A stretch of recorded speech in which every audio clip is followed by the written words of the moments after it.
we have a really, really talented special guest tonight. Let's give it up for foxxdye. Man, appreciate you for being here, man. How you feeling? I'm feeling great. Thank you for having me. Of course, man. We're honored, bro. So tell us, who is foxxdye? It is my artist name. Yeah. Hell yeah. Hell yeah. So you make music. Tell us more about your vibe, what you create, and just your journey, how you got here. As far as my immediate journey, I moved to New York 3 years ago, and it's around the time I kind of started foxxdye. I've just been putting out music, trying to play shows, do the thing, you know. And I like to write pop music, and I'm on a journey to write the catchiest songs. That's fire. Yeah. That's amazing. I was going to ask you earlier when we were chopping up. I didn't want to ruin it, but where does the name foxxdye come from? I used to play this game called Metal Gear Solid when I was a kid. Tough. Yeah. I remember that game. You remember that? Yeah. It was like the PlayStation 1 game, and there was something in it, like one of the characters gets like a virus called foxxdye, like dying. And then I was like, what if I took that, added an X, and then made it like hair dye? Fire. That's really it. Yeah. Oh yeah. The more you know. I was super curious. Yeah. What is your first memory of making music? You said your father made music. What do you remember growing up, and what got you into music today? My dad was very similarly like a singer-songwriter, producer type. He was always like touring and doing the thing. And then he had like a little home studio, and I would always just fiddle around with like the instruments that he had lying around. So pretty much as early as I can remember, I've just always kind of had that. So it felt like the path for me, honestly. Yeah. Yeah. That's amazing. And you said you moved here 3 years ago, Yeah. right? You're originally from Boston? Yeah, that area. Or outside? Yeah. What made you want to come out to New York? I've always felt like I wanted to live in Brooklyn at some point. And there's just a lot more happening here, especially with music. So it felt like a good fit for me. Yeah. What was that transition like for you? It was very different. I moved here on my credit cards, and I just tried to make it work, and I'm still here. So Hell yeah. yeah. Congrats, man. Thank you. We were talking earlier as well. You used to also have a project called the China Blue. Yeah. Tell us about that. It was very similar to what I'm doing now. It was just me a lot younger with like bleach blonde hair, and very similar, just producing in my home studio back when I was like 18. And eventually I just retired the name, but yeah. Yeah. What do you think changed the most artistically from when you were 18, you know, beach blonde hair as the China Blue to foxxdye now? I would say like some level of maturity, but there was something about that era of just like fooling around in like GarageBand and Logic, and just it was a lot more electronic back then. And I feel like now I've been playing guitar for a little bit, and I've always kind of had like a range of how I like to write songs. So I wanted to show that off more, whether it's with like live bass instead of synth bass or guitar, you know what I mean? I feel like that's probably the biggest thing, a little bit more of like a live rhythmic sound. Okay. Yeah. And do you do like, when you're in the studio, are you playing around with like the whole element of the arrangement from like production, mix, master? Like obviously your vocals are on it, but what's your creative process like as foxxdye? Every song is kind of different.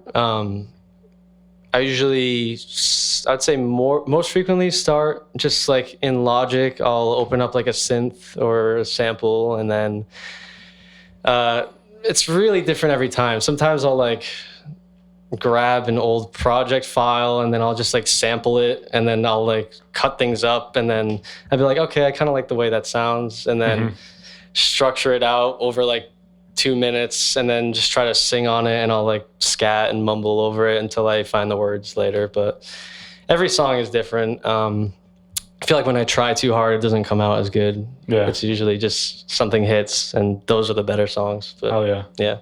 Super dope. What type, you mentioned sampling, what type of songs you sample? Is there like an era you're like, I love this era, or is it just so wide?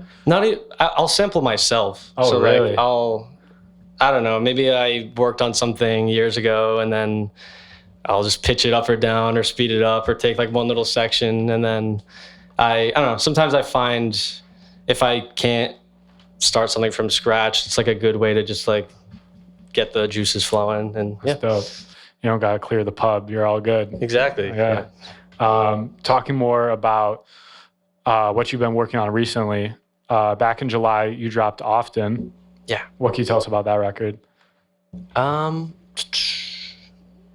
That one was one of my newer songs. I would say what I released this year has been like a mix of like older and newer stuff. That one was more recent, and that was one of the first times I worked with like a producer for the majority of the beat instead of like me making it and then having somebody like clean it up later. I can't take credit for that beat. My friend Sean, his artist name is This Is Sean. He made that one and he did a great job. And I feel like that one is a step towards something a little bit more modern and just pure modern pop kind of thing, you know? Oh yeah. Well, what was that like working with Sean as a producer? If you produce a lot of your own stuff. It was great. And we kind of have an interesting relationship. He's from Kansas, and we met. He found me on the Instagram Explore page, and we've just been hanging out the past few years, like flying back and forth. And something just hit. He had sent me that beat, and I was like, "Oh, this is really, really good." And at some point, I was like, "Let me write lyrics to it and actually buckle down." And that one worked out really well. Oh yeah. Yeah. And then I saw also on Instagram you're dropping Drama on September 12th. Yes. What can you tell us about that? I'm really excited for that song. I have this guy right here. He helped film a lot of the visuals for it. His name's Jake Greenblatt. And I feel like it's a step forward maturity-wise again. A little bit like slower and more rhythmic than some of the other stuff I've done. I feel like that was one of those songs where sometimes a song can take like months, and this song was like something I wrote like in one sitting, and I feel like those are often the best songs, you know? That's fair. Yeah. Is that going to go towards a future EP or project you're working on? I haven't decided yet, but it could happen. Okay. Yeah. Hell yeah. One of the things I really like about your music, it explores a lot of different themes like love, mental health, a lot of things with depth and substance. How do you approach your creativity, your songwriting, that whole process when it comes to heavy topics like that? I feel like, I don't know, I naturally, like if I've been asked like more similar or kind of a similar question, like just about my process in general or with lyrics, and I kind of just try to write exactly what's on my mind. I like to joke that I hate like metaphors because I don't know, I don't need to say like a river's rushing to say like what emotion I'm feeling. I can just say the emotion. So it's more like a journal or like a diary, and I don't know, I just get in my feels sometimes and it just comes out, and I just write exactly what I'm thinking instead of like dancing around anything or like trying to use colorful language to do that. Hell yeah. Yeah. Speaking about the visuals as well, just checking out the work that you've done, whether it's through social media, music videos, one that really stood out is Intimacy. I could just tell you put a lot of effort and thought into everything you put out. How involved are you in that creative process when it comes to the visuals? I'd say heavily involved, and we actually have the director sitting there, Audrey. We sat down and just listened to the song a bunch of times, and I also come from like a video production background, so we'll do it the real way. We'll make a treatment and a mood board and sit down and like actually think about how to accomplish it. And Audrey took it further than me, and I'm very happy with that result, you know? Hell yeah. W. Audrey. W. For someone that's never heard your music before, whether they're here tonight watching live on YouTube or social, what's one thing you hope they take away after they listen to you? I guess just that I care about it. Like, I have nothing to really lose, and I don't know, I just really care about it. That's all. Oh yeah. Yeah. Like, I want to just do a good job. Yeah. Yeah. I mean, that's the best thing right there. Yeah.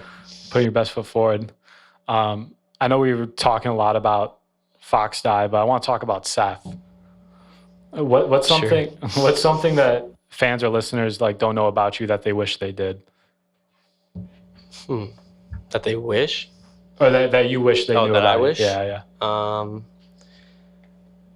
I guess just how much, along the lines of like how much I care about it. I'm thinking about it every day. I try to have my hand in like every aspect. So it could come off that like I write songs and I post here and there, but I do genuinely think about it like all the time. And whether it's like how I'm coming off lyrically, or like on the production side, I'm the one that like I start every demo like alone in my room, and I'll have people help carry it to the finish line, but it's just whatever I'm sitting down doing or thinking about is like directly what's coming out for the most part. So I'd like people to see that and hope the effort is shown, you know? I think that once they hear the music and see everything you put out, I think they'll definitely see that, man. Oh, thank you. So we talked about your single that's coming up. What else is next for you? What are you working on right now? I'm hoping after Drama, another single following that to end the year, and then I'm just working on like a longer project. I don't have all the details solidified yet, but I spent the year just kind of, in a sense, like restarting and figuring out exactly what I want to do, and I feel like I kind of hit that this year, and it's taken time, but I feel like I have like a really good momentum that I'm ready to like take forward with me into 2026. That's exciting, man. Yeah. And what's in store for your performance tonight? What can the people expect? It's a lot more stripped down than I've ever really done. Definitely have nerves because I've always like covered things up in production. But I think it'll be cool to take it outside of that a little bit with like a lot less instruments and like a wall of sound that I usually have. And it's just guitar and keys and keeping it simple. All right, man. I'm excited to see it. And last question, where can the people follow you on social media and listen to your music? I think on every platform it's foxxdye, foxxdye. And I'm on Spotify, Apple Music, all of those, and all the social medias. All right, man. Thank you, bro. Thank you. Let's give it up for foxxdye.